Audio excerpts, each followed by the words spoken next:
അപ്പോൾ എല്ലാവർക്കും നമ്മുടെ പുതിയൊരു വീഡിയോയിലേക്ക് സ്വാഗതം. ഈ കൊച്ചുകുളുപ്പാകാലത്ത് കുറ്റിയും പറിച്ച് എങ്ങോട്ടേക്കാണ് പോകുന്നതെന്നല്ല നിങ്ങൾ വിചാരിക്കുന്നത്. നമ്മൾ വേറെ എങ്ങോട്ടും അല്ല, ദോ നോക്കിക്കോ, നമ്മുടെ കൊച്ചിൻ ഇൻ്റർനാഷണൽ എയർപോർട്ടിലേക്ക് പോവുകയാണ്. എൻ്റെ ബ്രദർ വന്നിട്ട് തിരിച്ചു പോകാൻ സമയമായി. അപ്പം കിരണിനെ കൊണ്ടാക്കാൻ വേണ്ടിയിട്ട് ഞങ്ങൾ പോവുകയാണ്. വെളുപ്പിനായിരുന്നു പോയത്. ഒരു 4:30 ആയപ്പോൾ ഞങ്ങൾ വീട്ടിൽ നിന്ന് ഇറങ്ങി. 8 മണിക്കായിരുന്നു ഫ്ലൈറ്റ്, 8:30 എങ്ങാണ്ടായിരുന്നു ഫ്ലൈറ്റ്. പക്ഷേ ഞങ്ങളവിടെ പോസ്റ്റായിരുന്നു. ഞങ്ങൾ വേഗം നേരത്തെ എത്തി. അപ്പോൾ ഞങ്ങൾ എയർപോർട്ടിന് അങ്ങോട്ടുള്ള വളവിൻ്റെ ആ കടയിൽ കയറി. ഓൾമോസ്റ്റ് എല്ലാവരും കയറുന്ന കട തന്നെയാണിത്. അവിടെ കയറി ഒരു ചായയും കുടിച്ചിട്ടാണ് ഞങ്ങൾ പോയത്. ഒരു ചെറിയൊരു ഇടക്കാല ആശ്വാസത്തിന് കയറുന്നതാണ് അവിടെ. അപ്പോൾ the world's first airport fully powered by solar energy. നമ്മുടെ സ്വന്തം സിയാലിൽ നമ്മൾ എത്തിയിരിക്കുകയാണ്. ഡാവിയൊക്കെ ഭയങ്കര എക്സൈറ്റഡ് ആണ്. കാരണം അവന് എയറോപ്ലെയിൻ ഭയങ്കര ഇഷ്ടമാണ്. വലുതാവുമ്പോഴത്തേക്കും ആരാവണം എന്ന് അവനോട് ചോദിച്ചാൽ ഒന്നെങ്കിൽ പൈലറ്റ് അല്ലെങ്കിൽ ലോക്കോ പൈലറ്റ്. ഫ്ലൈറ്റും ട്രെയിനും, പ്ലെയിനും ട്രെയിനുമാണ് അവൻ്റെ ഫേവറേറ്റ് സാധനങ്ങൾ. അപ്പോൾ ഞങ്ങൾ ഒരു 6-6:30 ആയപ്പോൾ തന്നെ എത്തി. ഞങ്ങൾ വിചാരിച്ചത്ര ബ്ലോക്കൊന്നും കിട്ടിയില്ല രാവിലെ ആയതുകൊണ്ട്. പിന്നെ റോഡിൻ്റെ പണിയൊക്കെ നടക്കുന്നുണ്ട്. ഞങ്ങൾ ഇച്ചിരി നേരത്തെയാണ് ഇറങ്ങിയത്. പക്ഷേ ഇറങ്ങണ്ടായിരുന്നു എന്ന് പിന്നെ തോന്നിപ്പോയി. 6:30 ആയപ്പോൾ ഞങ്ങൾ അവിടെ എത്തിയിരുന്നു. ഒത്തിരി പ്രാവശ്യം എയർപോർട്ടിൽ വന്നിട്ടും പോയിട്ടും ഒക്കെ ഉണ്ടെങ്കിലും ഇന്നും എയർപോർട്ട് കാണുമ്പോൾ ഒരു ക്യൂരിയോസിറ്റിയാണ്. അതെനിക്ക് മാത്രമാണെന്ന് എനിക്കറിയത്തില്ല. ഞങ്ങൾ ചെന്നപ്പോഴത്തേക്കും മറ്റേ ഡിപ്പാർച്ചറിൻ്റെ അവിടെ ഒത്തിരി തിരക്കില്ലായിരുന്നു. ഒത്തിരി എനിക്ക് തോന്നുന്നു അന്നേരം ഫ്ലൈറ്റ്സ് കുറവായിരുന്നു. മാത്രമല്ല ദുബായിലേക്കുള്ള ഫ്ലൈറ്റ്സും ഒക്കെ ഡിലേയ്ഡ് ആയിട്ടാണ് കാണിച്ചിരുന്നത്. അപ്പോൾ ഞങ്ങൾ ചെന്ന സമയത്ത് ഒത്തിരി തിരക്കില്ലായിരുന്നു. അപ്പോൾ അത് ഡാവി അല്ലല്ലോ, കിരൺ ഫസ്റ്റ് ഘട്ടത്തിൽ എല്ലാവരോടും ബൈ പറഞ്ഞ് അകത്തോട്ട് കയറുകയാണ്. അതെന്താണെന്ന് ഞാൻ ലാസ്റ്റ് പറയാം. അപ്പോൾ സുനുവിനൊക്കെ ടാറ്റ ബൈ ബൈ സിഇഒ ഒക്കെ കൊടുത്ത് ഒരു ഉമ്മയൊക്കെ കൊടുത്ത് കിരൺ പോവുകയാണ്. അപ്പോൾ ഡാവിയാണെങ്കിലും നോക്കിക്കൊണ്ടിരിക്കുക. അവൻ കിരൻ്റെ കൂടെ പോകാൻ വേണ്ടിയിട്ട് അതിൻ്റെ അകത്തോട്ട് കയറാൻ വേണ്ടി പോകുമായിരുന്നു. കിരൻ്റെ കൂടെ അവിടം വരെ ചെല്ലണമെന്നും പറഞ്ഞുകൊണ്ട്. പിന്നെ അവിടെ പട്ടാളക്കാരൊക്കെ ഉണ്ടെന്നൊക്കെ പറഞ്ഞ് പേടിപ്പിച്ചാണ് അവനെ അവിടെ നിന്ന് ഇറക്കി വിട്ടത്. അപ്പോൾ കിരൺ പാവം മന്ദം പോവുകയാണ്. അങ്ങനെ കിരൺ അവിടെ ചെന്ന് അവിടുത്തെ ചെക്കിങ് ഉണ്ടല്ലോ, ഫസ്റ്റ് ചെക്കിങ് കഴിഞ്ഞപ്പോഴത്തേക്കുമാണ് അവർ പറയുന്നത് കുറച്ച് ഡിലേ ആണ്. അതായത് ബോർഡിങ് ഇപ്പോൾ സ്റ്റാർട്ടാവത്തില്ല, 7:30 സ്റ്റാർട്ടാവത്തുള്ളൂ എന്ന് പറഞ്ഞപ്പോൾ 7:30 ആകുമ്പോൾ ചെല്ലാൻ പറഞ്ഞു കിരണിനോട്. അങ്ങനെ കിരൺ അവിടെ ചെന്നിട്ട് അവിടെ നിന്ന് തിരിച്ചിങ്ങോട്ട് വന്നു. ആ ക്ലിപ്പൊന്നും ഞാൻ എടുത്തില്ല. ഞങ്ങൾ ടെൻഷനായിപ്പോയി എന്താ കാര്യം കിരൺ തിരിച്ചു വരുന്നത് എന്നുള്ളത്. അത് കഴിഞ്ഞപ്പോൾ പിന്നെ നമ്മൾ ഗാലറിയിലേക്കാണ് പോയത്. ഞാനും ഡാവി മാത്രമേ കയറിയുള്ളൂ കേട്ടോ അങ്ങോട്ടേക്ക്. കാരണം കിരണും സുനുവും കുഞ്ഞും കൂടി പുറത്തിരിക്കുമായിരുന്നു.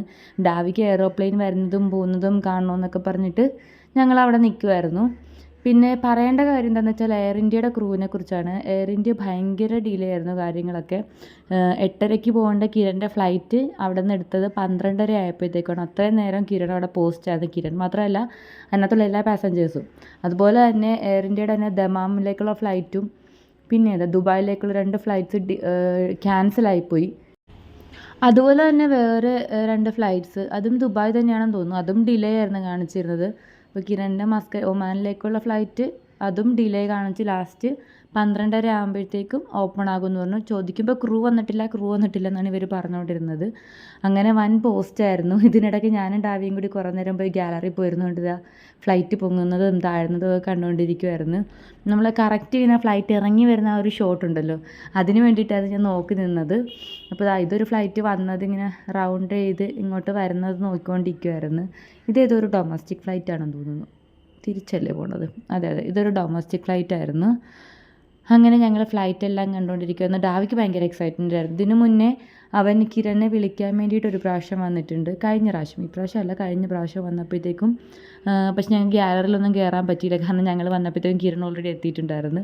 പിന്നെ അതിന് വേണ്ടിയിട്ട് ഞങ്ങൾ നിന്നില്ലായിരുന്നു. അപ്പോൾ ഞങ്ങൾ ഫ്ലൈറ്റൊക്കെ നോക്കിക്കൊണ്ടിരിക്കുക. അവൻ ഭയങ്കര എക്സൈറ്റഡ്, അവൻ ഭയങ്കര ഹാപ്പി ആയിരുന്നു കേട്ടോ. അവൻ കിന്നങ്ക പോകുന്നതിൻ്റെ സങ്കടമൊന്നും അവനില്ലായിരുന്നു. അങ്ങനെ ഫ്ലൈറ്റൊക്കെ പോവുകയാണ്. ആ സമയം കൊണ്ട് തന്നെ വേറൊരു ഫ്ലൈറ്റ് അവിടെ ലാൻഡ് ചെയ്യുന്നുണ്ടായിരുന്നു. അത് അടിപൊളിയായിരുന്നു. പക്ഷെ എനിക്ക് പെട്ടെന്ന് എടുക്കാൻ പറ്റിയില്ല. എക്സൈറ്റ്മെൻറ്റ് കാരണം ഞാൻ എടുത്തപ്പോഴത്തേക്ക് അവിടെ ഇവിടെയൊക്കെ ഷെയ്ക്കായിപ്പോയി. അപ്പോൾ അത് ജെറ്റാന്ന് തോന്നുന്നു, ജെറ്റ് എയർവേസിൻ്റെ ആണെന്ന് തോന്നുന്നു. നല്ല രസമുണ്ടായിരുന്നു. ഒത്തിരി പേരുണ്ടായിരുന്നു ഇത് കാണാൻ വേണ്ടിയിട്ട്. പ്രായമായവർ വരെ ഭയങ്കര എക്സൈറ്റഡ് ആയിട്ട് ഹായ് ഹായ് ഹായ് ഇങ്ങനെ പിള്ളേർ പറയത്തില്ലേ, അതുപോലെയൊക്കെ പറഞ്ഞുകൊണ്ടിരിക്കുമായിരുന്നു. എനിക്കത് കണ്ടിട്ട് ഭയങ്കര കൗതുകമായിട്ട് തോന്നിയതല്ല. അത് കഴിഞ്ഞപ്പോൾ ഇത് ഫൈനൽ, രണ്ടാമത്തെ ലാസ്റ്റ് കിരൺ കയറിയതാണ്. അത് ഞാൻ നേരത്തെ പറഞ്ഞല്ലോ ഡിലേ ആയിരുന്നു. അപ്പോൾ ഡിലേ എല്ലാം അറിഞ്ഞു. എത്ര മണിക്ക് ഫ്ലൈറ്റ് ഉണ്ടാകും എന്ന് പറഞ്ഞപ്പോൾ 12:30 എന്ന് പറഞ്ഞു. അപ്പോൾ 12:30 വരെ ഞങ്ങൾക്ക് നിൽക്കാൻ പറ്റില്ല. അതുകൊണ്ട് കിരൺ അങ്ങോട്ട് കയറി. അങ്ങനെ അവിടെ നിന്ന് tata bye bye see you ഒക്കെ പറഞ്ഞ് ഞങ്ങൾ പതിയെ പുറത്തേക്ക് ഇറങ്ങി. അപ്പം ലാസ്റ്റ് ഘട്ടത്തെ യാത്രയായപ്പോഴാണ് അവിടെ കണ്ടുകൊണ്ടിരിക്കുന്നത്. അങ്ങനെ ഞങ്ങൾ പതിയെ പുറകോട്ടൊക്കെ ഇറങ്ങി, പക്ഷേ പുറത്തോട്ടൊക്കെ ഇറങ്ങി. ഞങ്ങൾ പോയിക്കൊണ്ടിരിക്കുക. അപ്പോൾ ഞാൻ ഇതിൽ മറ്റേ സോളാർ കാണിക്കാൻ വേണ്ടിയിട്ടാണ് ഞാൻ ഫ്രണ്ടിൽ വന്നിരുന്നത്. ആക്ച്വലി അത് പാസ് ചെയ്ത് പോയപ്പോൾ ഞാൻ വേറെ എന്തോ സംസാരിച്ചുകൊണ്ടിരുന്നത്. അതങ്ങനെ എനിക്ക് വീഡിയോയിൽ എടുക്കാൻ പറ്റിയില്ല. പക്ഷെ പോകുന്ന വഴിക്ക് നല്ല ബ്ലോക്കായിരുന്നു കേട്ടോ. രാവിലത്തെ സമയമായിരുന്നു, ഒരു 9:30 ആ സമയമായപ്പം ജോലിക്കാരൊക്കെ പോകുന്നുണ്ട്. തിരക്കായിരുന്നു, ഭയങ്കര തിരക്കായിരുന്നു. റോഡിൽ നല്ലപോലെ ബ്ലോക്ക് കിട്ടി. അത് മാത്രമല്ല ഞങ്ങളൊക്കെ ഭയങ്കരമായിട്ടും ടയേർഡും ആയിരുന്നു. വെളുപ്പിന് 4 മണിക്ക് ഇറങ്ങിയതല്ലേ. തലേദിവസമാണെങ്കിലും രാത്രി നല്ലപോലെ ഒന്നും ഉറങ്ങാൻ പറ്റിയില്ല, ക്രിക്കറ്റ് കളിയും കണ്ടുകൊണ്ടിരുന്നു. പിന്നെ ആലുവയിലൊരു സ്ഥലത്ത് കയറി, ഒരു റെസ്റ്റോറൻറ്റിൽ കയറിയിട്ട് ഞങ്ങൾ ഒരു ഷാപ്പായിരുന്നു കേട്ടോ. അവിടെ നിന്ന് ഞങ്ങൾ ബ്രേക്ക്ഫാസ്റ്റും കഴിച്ചു. അവിടെ നിന്ന് ഞങ്ങൾ അങ്ങോട്ട് ഇറങ്ങി. അപ്പോഴത്തേത് കണ്ടോ, ബ്ലോക്കായിരുന്നു. സർവീസ് റോഡൊക്കെ ഭയങ്കര ബ്ലോക്ക്. ഞങ്ങൾ സർവീസ് റോഡ് കയറാമെന്ന് വിചാരിച്ചു. അപ്പോൾ അവിടെ വൻ ബ്ലോക്ക്, ആംബുലൻസ് വരെ ബ്ലോക്കിൽ പെട്ട് കിടക്കുകയാണ്. പിന്നെ ഞാൻ ഒത്തിരി വീഡിയോ ഒന്നും എടുക്കാൻ വേണ്ടി പോയില്ല. ഞാനും അങ്ങോട്ട് സൈഡായി. ഭയങ്കര ക്ഷീണമായിരുന്നു. ഈ ഒരു ക്ലിപ്പോട് കൂടി ഞാൻ ഈ വീഡിയോ അവസാനിപ്പിച്ചു. അപ്പം അടുത്ത വീഡിയോ ആയിട്ട് കാണുന്നവരെ എല്ലാവർക്കും tata bye bye, see U.